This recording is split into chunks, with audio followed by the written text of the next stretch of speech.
Hola, bienvenido a este nuevo video en donde, tal como habíamos dicho anteriormente, vamos a hablar sobre Mario Vargas Llosa, escritor peruano, nacido en Arequipa y que fue el año 2010 fue galardonado con el Premio Nobel de Literatura, galardón que comparte con otros escritores latinoamericanos como Pablo Neruda, Gabriela Mistral, Gabriel García Márquez, Miguel Ángel Asturias y Octavio Paz. Él está dentro de estos seis, de esta exclusiva lista del premio Nobel que ha sido entregado a escritores de este subcontinente. Entonces, lo que vamos a hacer, hemos hecho un esquema, digamos, de todas las novelas de Vargas Llosa, hemos dicho ya que presenta ciertas etapas o una estructura, digamos, que puede ir identificándose en el tiempo.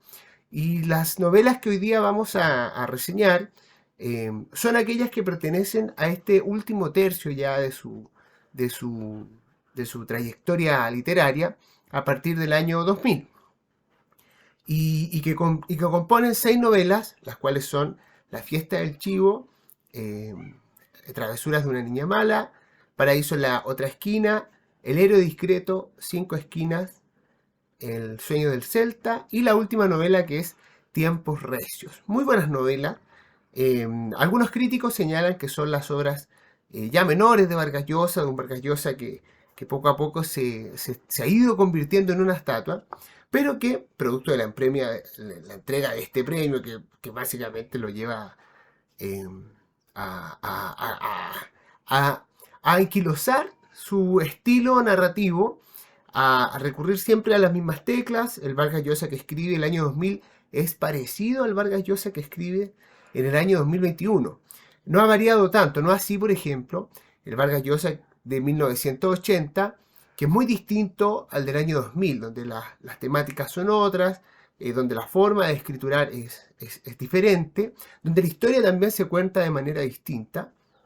Y por supuesto el Vargas Llosa de 1960, que es un Vargas Llosa mucho más experimental, menos clásico se podría decir, más cercano a la vanguardia de ese tiempo, y que ahora prácticamente se ha convertido en un excelente escritor que se ha convertido lentamente en un clásico, ¿ah? Donde sus propuestas ya no son tan extrañas, ya no se leen con tanta dificultad como por ejemplo puede ocurrir con La Casa Verde, o con Conversaciones en la Catedral, o La Ciudad de los Perros, que por supuesto coincidente con esta juventud que él tiene, son novelas las cuales se tienen que leer con mucha atención, donde la narración se ve entrecortada de muchas maneras, donde es poco fluido el texto, porque entrega mucha información, muchas perspectivas diferentes.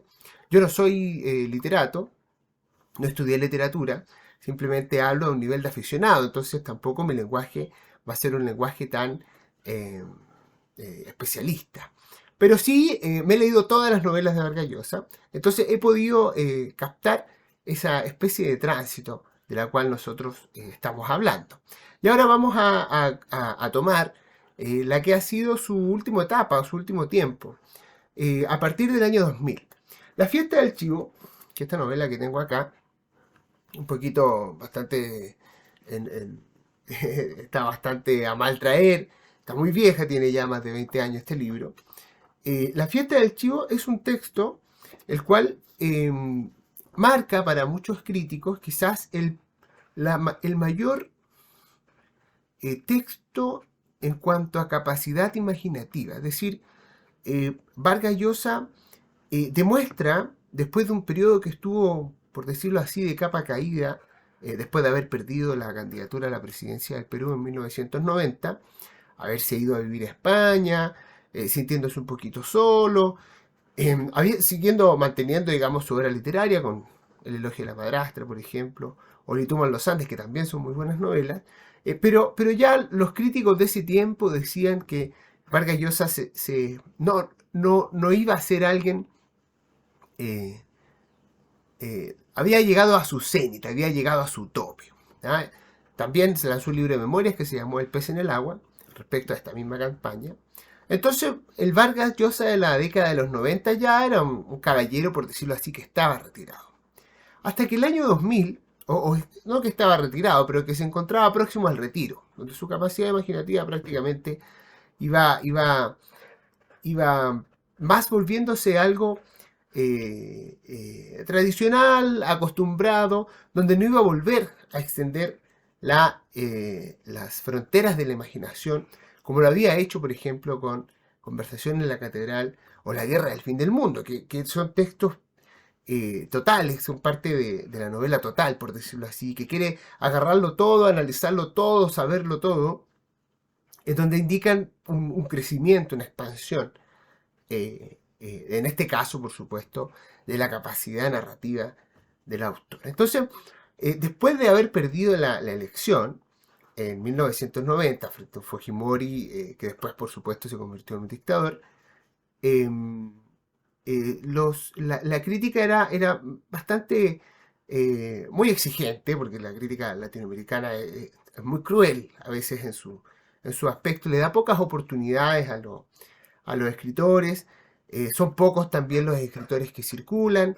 la gente en Latinoamérica al mismo tiempo tiene un mercado editorial muy pequeño, entonces la crítica suele ser bastante mordaz. Y en esa visión muy estricta, Vargas Llosa ya estaba lentamente convirtiéndose en un autor el cual había como que saber que se acercaba a su fin. En términos literarios estamos hablando, por supuesto. Hasta que lanza esta novela, La Fiesta del Chivo. Y La Fiesta del Chivo es una obra maestra de la imaginación. Es una novela muy completa, muy bien escrita, muy intrigante, mantiene el interés desde la primera página hasta la segunda, y además toca desde una perspectiva distinta respecto a lo que habían sido las obras de Vargas Llosa en términos políticos. ¿Ah? Él ingresa plenamente a la novela en la que se ha llamado como la tradición de las novelas de los dictadores. América Latina tiene una larga tradición de dictadores, de dictaduras y de caudillos que también se han reflejado en su literatura. Y que en este caso él había tocado con Conversación en la Catedral, hablando de la dictadura de Manuel Odría. Él había tocado también en alguna parte con la guerra del fin del mundo, al hablar de esta cosa, de esta batalla ideológica, de la gente que era capturada por ciertas ideas, que en este caso había sido la idea de que la república significaba el diablo, y al mismo tiempo la respuesta del ejército republicano brasileño fue terrible en acertado, porque prácticamente lo que hace es iniciar un asesinato en contra de todos estos seguidores que habían de este líder, el Cristo, si no me equivoco el nombre, el cual, que buscaba asemejarse a Cristo, el cual en el nordeste brasileño había generado una especie de adoración total. Entonces, tenemos una visión que es crítica con el poder, ya lo sabemos, tenemos una visión que de alguna u otra forma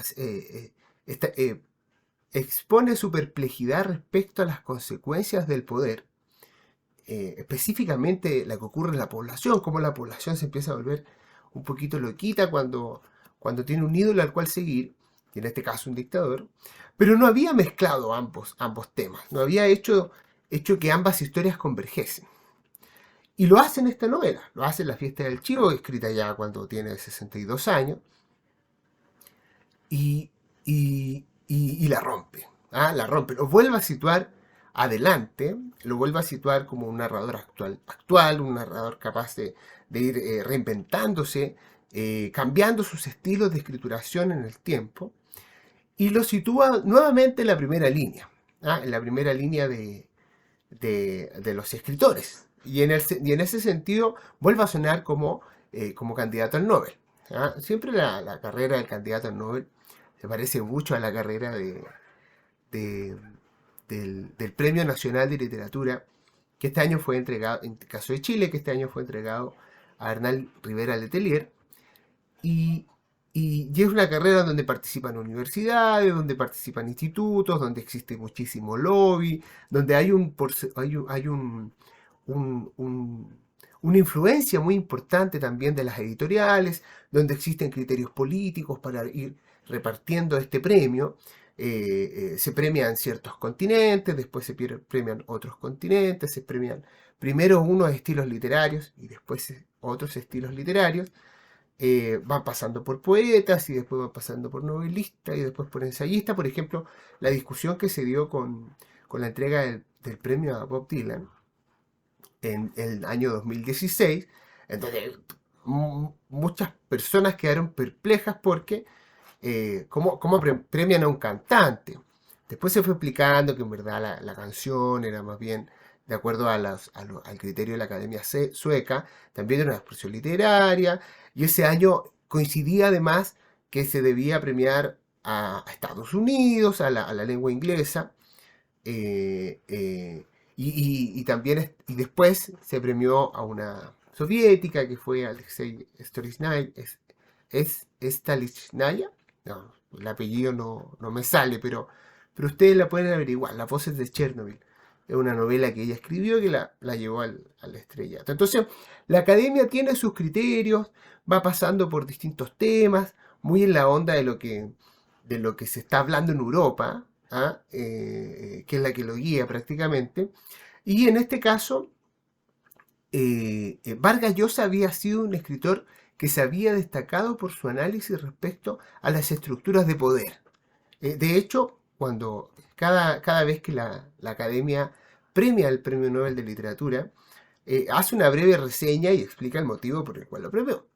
Y de acuerdo a lo que dijo el año 2010 la Academia, fue su análisis respecto a las estructuras de poder, su capacidad de realzar la historia del individuo, y además de qué es lo que ocurría, o lo que se vivía en la derrota. ¿Ah? No tengo ahora a mano lo que específicamente he dicho, pero esas tres palabras son claves: las estructuras de poder, el individuo y la derrota. Y efectivamente Vargas Llosa en esta novela mezcla las tres cosas, habla sobre la que fue la dictadura, siempre con este tono un poquito histórico, una novela de todas maneras realista, fundamentada con muchos datos, mucho análisis, todas cosas que eran relativamente ciertas, donde habla la historia de Rafael Trujillo, que fue un dictador de República Dominicana durante más de 30 años, y al mismo tiempo narra la historia de una especie de reconciliación que vive una dominicana que se vio obligada a irse de República Dominicana precisamente porque había sido ultrajada por este dictador. Al menos eso da a entender la novela. Y por otra parte, estas son tres historias paralelas, cuenta la historia del complot que lo asesina en 1962 mediante un atentado en contra de ese vehículo, donde prácticamente lo ametrallan al caballero y es asesinado. Entonces, estas tres historias se cuentan en esta sola novela, llevan al cenit, al clímax, digamos, del desarrollo literario, de la trayectoria literaria de Vargas Llosa, y en esta novela se puede identificar muy bien La fiesta del chivo, escrita en el año 2000, por qué se le entrega el premio Nobel 10 años después, precisamente por su análisis de las cartografías del poder, el papel del individuo y posteriormente qué es lo que ocurre en la derrota. Es muy ilustrativa de la genialidad de Vargas Llosa, La fiesta del chivo. Luego, obviamente después de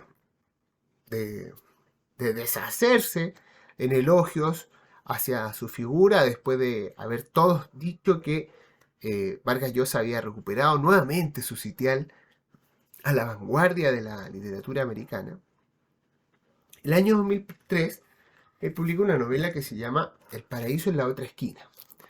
¿Ah? También una gran novela. Estas novelas son largas, tienen sus 400, 500 páginas. Y en El paraíso en la otra esquina se vuelve un romántico, analiza dos historias en particular. La primera es de Paul Gauguin, este pintor francés, digamos que lo hace una especie de... ocupando su voz, explica las razones de su viaje por la Polinesia, porque posteriormente muere allá, esa fascinación que él descubre con las mujeres o las personas, digamos, indígenas que vivían en la Polinesia, los colores, Por supuesto, aquí en la portada se denota el estilo pictórico de Gauguin.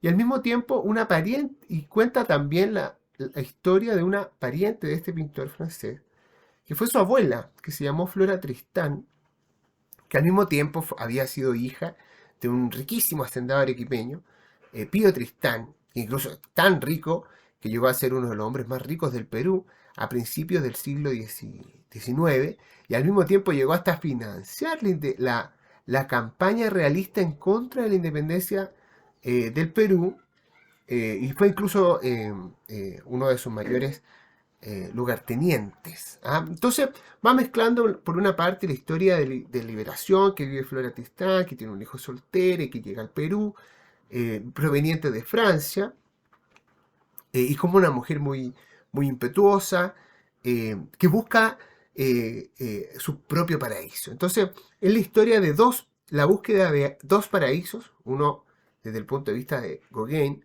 y el otro que es un paraíso estético, artístico, donde busca la belleza, la hermosura, la perfección de las formas, mediante el arte pictórico.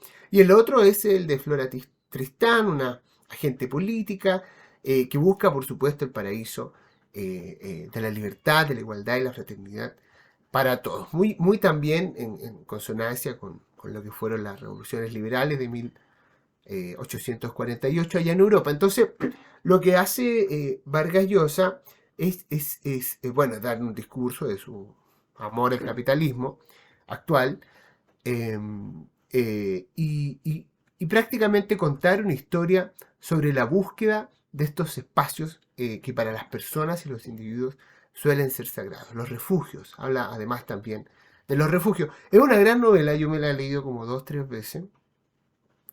Y bueno, me encanta. Después de El paraíso en la otra esquina, escrita en el año 2003, escribe Travesuras de la niña mala, el año 2006. Ah, ¿qué es lo importante de esta novela? Vuelve a ocupar su estilo, esta es una edición pirateada que me compré en Perú, vuelve a ocupar su estilo, una novela más corta que las anteriores, quizás se había cansado un poquito este autor, y vuelve a ocupar este estilo en primera persona, digamos, autobiográfico, refiriéndose a él, ocupa una especie de alter ego, en donde cuenta una historia de amor, solo una historia, y una historia de amor entre Ricardo y Lili, ambos peruanos que se conocen en la infancia y que en su vida se van encontrando, reencontrando y separando. Y la gracia de la novela es que, bueno, termina con la muerte de la coprotagonista, eh, y cómo esta mujer muy interesada, muy trepadora, perdón, muy fría con sus decisiones sentimentales, porque solamente le interesa escalar socialmente, tiene, digamos, de retaguardia a este caballero que se llama Ricardo, que es un hombre romántico, que le gusta el teatro, que le gusta la poesía, que vive a la razón de sus sentimientos, y que está enamorado de esta mujer, eh, que no le importa. ¿Eh? Entonces es una muy buena novela, que tiene muy buenos personajes. Todo está contado desde el punto de vista de Ricardo, de cómo se va desarrollando este amor, en Lima, después en Europa, en Francia, luego en España, y cómo por supuesto en Londres también, cómo estas separaciones y reencuentros van significando siempre lo mismo, siempre este amor apasionado, siempre este amor eh, del cual cumple un papel el destino. ¿Ah? No es un amor que se construye, sino que simplemente emergió en algún momento y nunca más pudo separarse. Entonces está muy bien escrita, es bastante conmovedora la novela. Algunos dicen que estas novelas, El paraíso en la otra esquina, Travesuras de la niña mala, las que luego seguirá escribiendo, El sueño del Celta y otras más, hasta incluso la última que sacó, Tiempos Recios, son novelas que ya no van a recuperar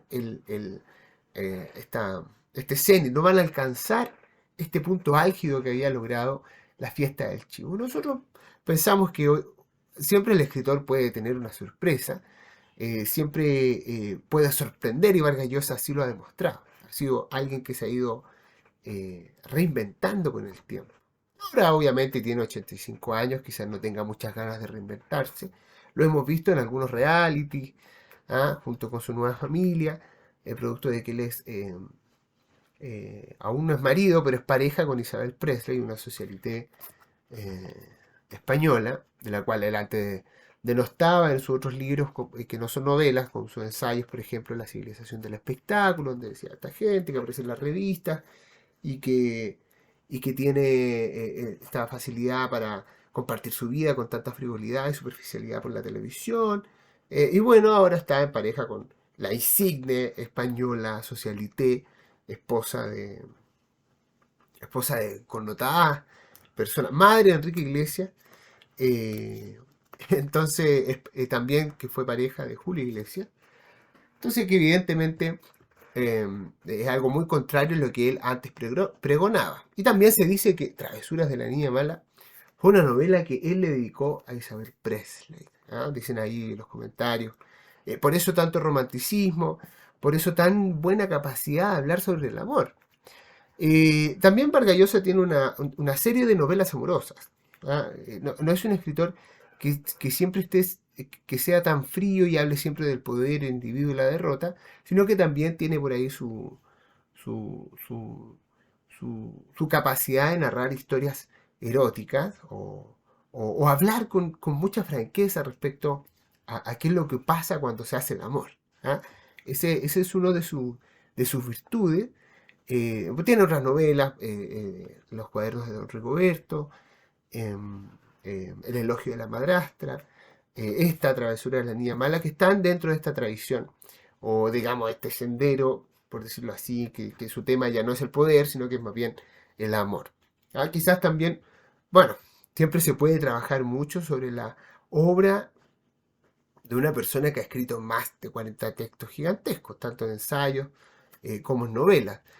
Lo que yo no he leído de Vargas Llosa han sido sus obras de teatro, no las conozco, eh, y sé que ha participado en algunas, pero yo creo que forma parte de sus búsquedas creativas. No sé si entrarán al elemento clásico de su obra, aquel que va a aperturar después, cuando eventualmente ya deje de escribir.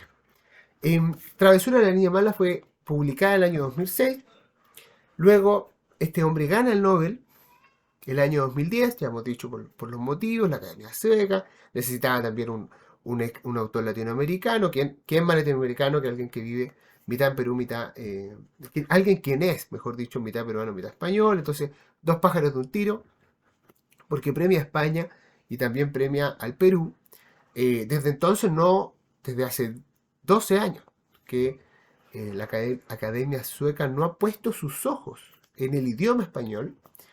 Se supone que el recientemente fallecido escritor Javier María era uno de los candidatos, pero bueno, falleció hace 2 semanas. Yo no lo conozco a Javier María, no lo he leído, pero sí he leído reseñas de sus cuentos, de sus libros, sus novelas, Corazón tan blanco, Cuando estés en la batalla, piensa en mí, y otros libros, y tiene también una saga de espías. Entonces al parecer es alguien muy imaginativo y tiene muy buenas referencias, pero no lo hemos leído, así que no los podemos recomendar ni decir cómo ha escrito.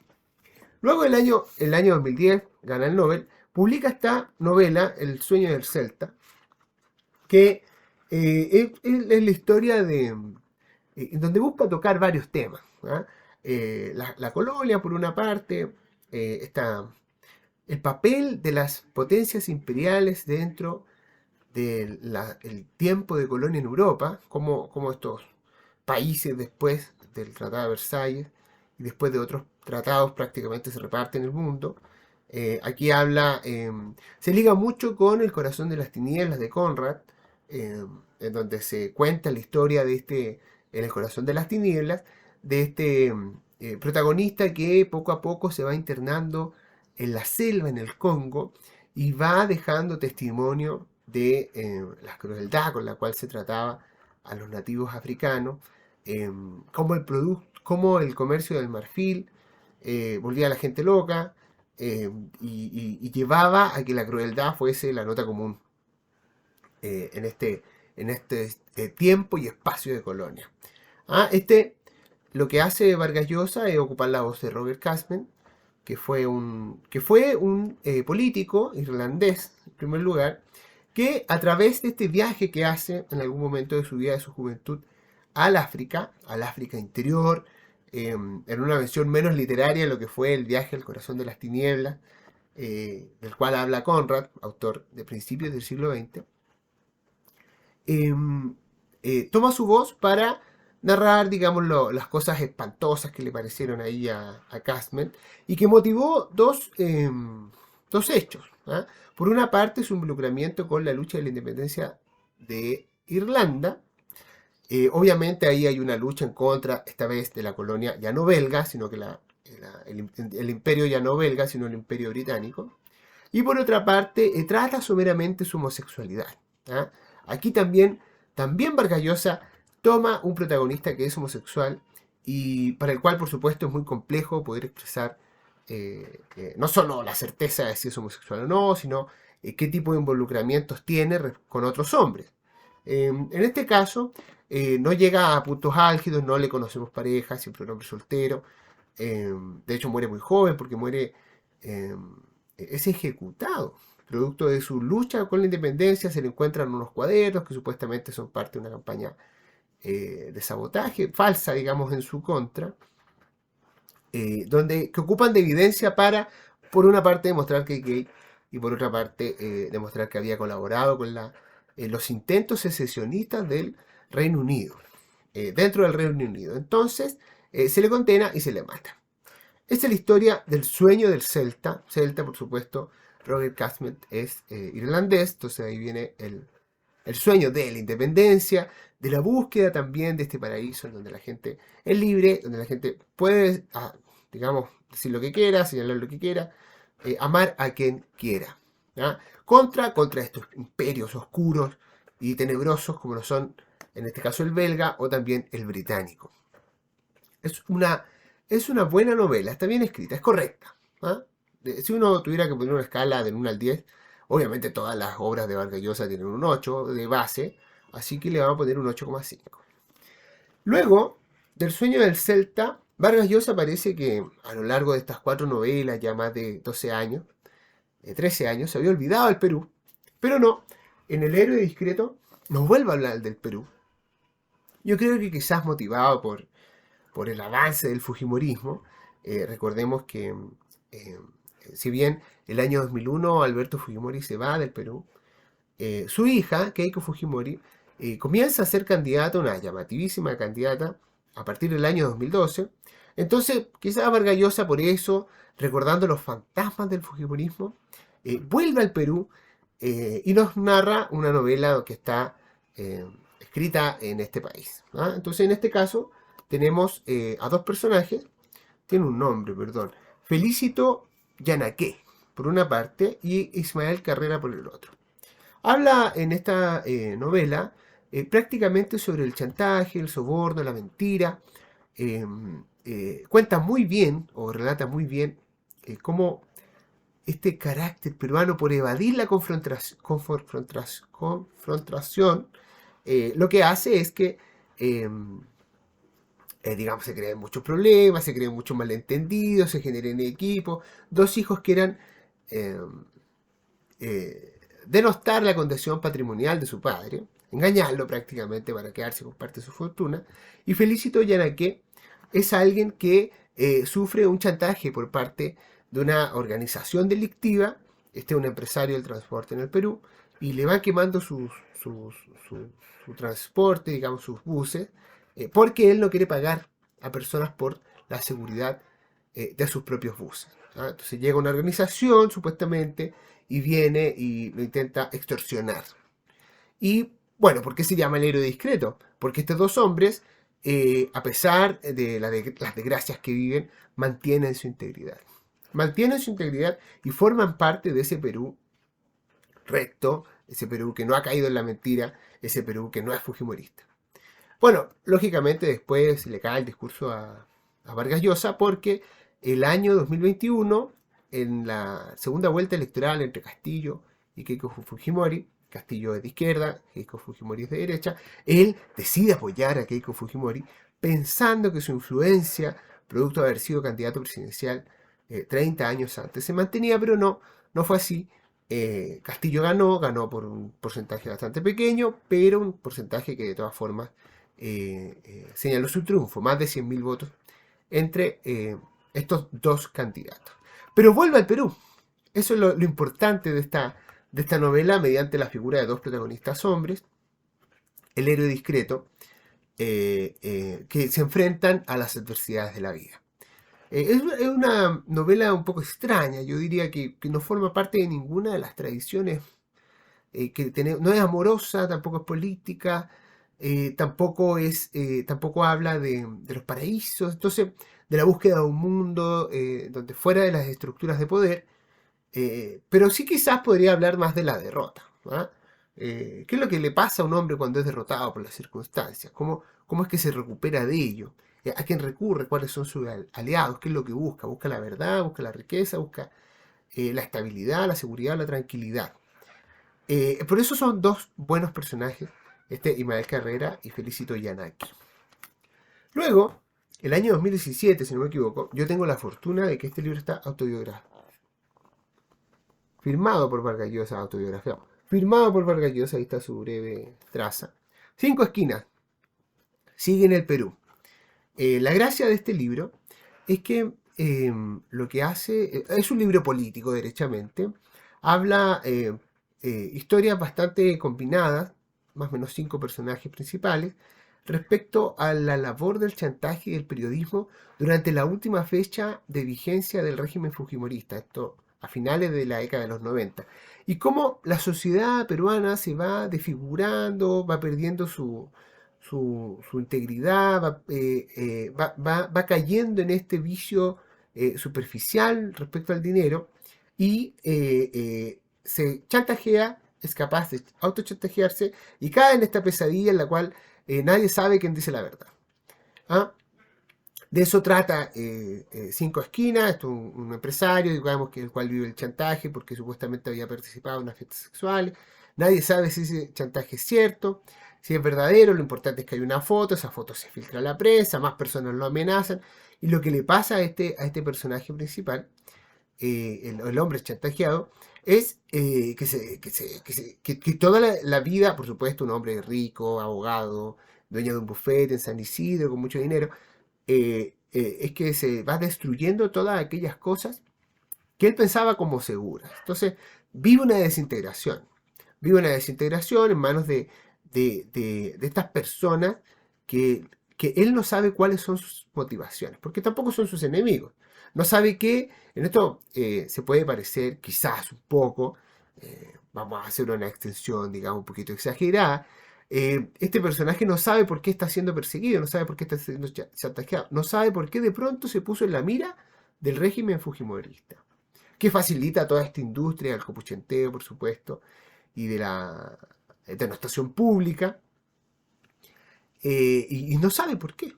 ¿Ah? Se parece, eso decíamos, al proceso de Kafka, ¿ah? Que Joseph K. tampoco sabe por qué lo están procesando, cuál fue el delito que cometió. Este hombre también pierde la integridad.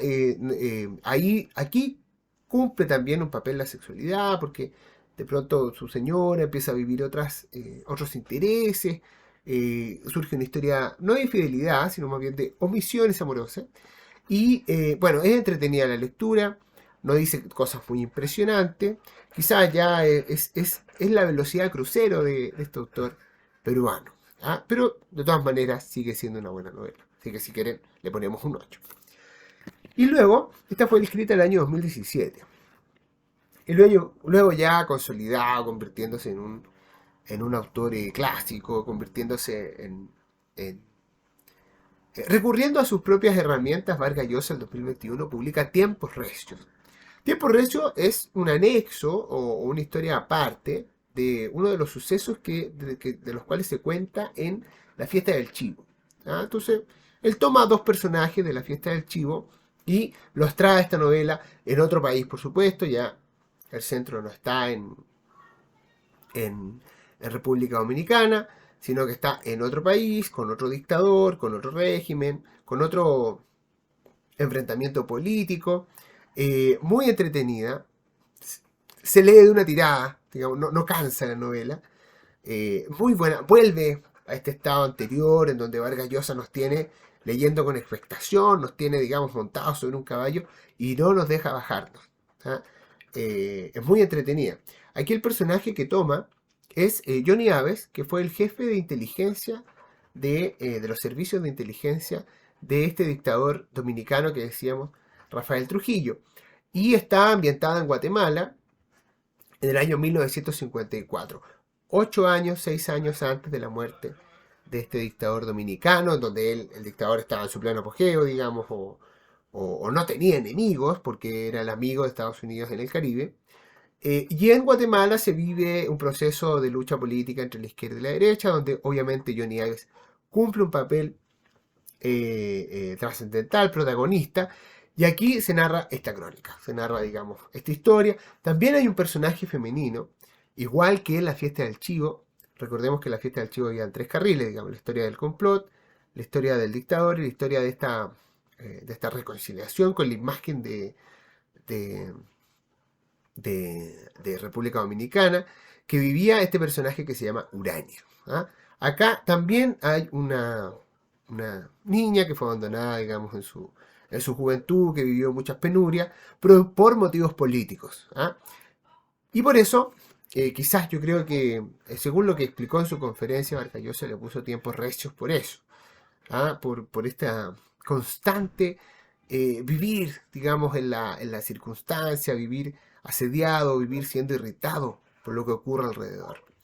Es una buena novela, aquí ya le podemos poner un 9, un 9,5, y, y, y es la última novela escrita por este autor peruano, que ha escrito muchas otras novelas más.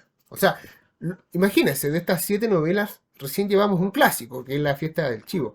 De todas, yo creo que Travesuras de la niña mala, poco a poco se va a ir convirtiendo en algo más consistente, más evaluado, más analizado en el tiempo. Y Tiempos Recios también, por supuesto. Todas ediciones de Alfaguara, ya el regalón de Alfaguara, el señor Vargas Llosa, para el idioma español. Y así terminamos con este video. Muchas gracias. El próximo, no sé de qué lo vamos a hacer. Estoy pensando quizás que podríamos hablar un poco de novelas europeas, eh, o seguir con estos ciclos de Vargas Llosa, o saltarnos a otro tema, que quizás podría ser la poesía, el papel de la poesía en Chile, o cosas por el estilo. Pero bueno, muchas gracias por su atención y nos estamos viendo. Que esté muy bien. Saludos.